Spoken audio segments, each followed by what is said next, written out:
La foi qui me fait vivre. Le Nouveau Testament, dans mon sang, le 22 octobre. Observez toutes les ordonnances. De même, après le repas, il prit la coupe en disant : Cette coupe est la nouvelle alliance en mon sang, qui a été versée pour vous. Luc 22, verset 20. En partageant le pain avec le vin avec ses disciples, le Christ s'est engagé envers eux comme leur Rédempteur. Il leur a confié la nouvelle alliance par laquelle tous ceux qui le reçoivent deviennent enfants de Dieu et cohéritiers du Christ. Par cette alliance, toutes les bénédictions que le ciel peut accorder pour cette vie et la vie à venir leur reviennent.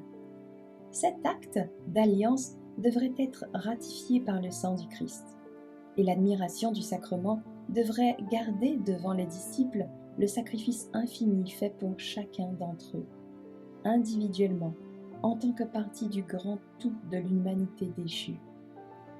Mais le service de la communion ne devrait pas être une saison de tristesse. Ce n'était pas son but. Lorsque les disciples du Seigneur se réunissent autour de sa table, ils ne boivent pas pour se souvenir et se lamenter de leurs défauts. Ils ne doivent pas s'attarder sur leur expérience religieuse passée, qu'elle ait été édifiante ou déprimante. Ils ne doivent pas se rappeler les différences qui existent entre eux et leurs frères. Le service préparatoire a englobé tout cela.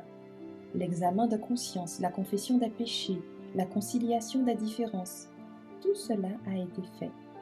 Maintenant, ils viennent rencontrer le Christ. Ils ne doivent pas se tenir à l'ombre de sa croix, mais à la lumière, à sa lumière salvatrice. Ils doivent ouvrir leurs âmes aux rayons lumineux du soleil de justice. Avec des cœurs purifiés par le sang très précieux du Christ, dans la pleine conscience de sa présence, bien qu'invisible, ils doivent entendre ces paroles.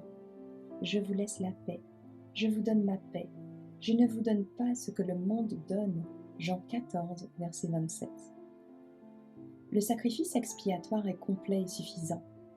Il s'agit de la nouvelle alliance, scellée par son sang, qui a été versé pour beaucoup pour la rémission des péchés. C'est ce que le Christ a déclaré lors de la dernière scène. Dans cette coupe, il y a pour ceux qui boivent dans la foi une efficacité de paix et de purification de l'âme. C'est le baume de Galaad que Dieu a prévu pour restaurer la santé et la solidité de l'âme frappée par le péché.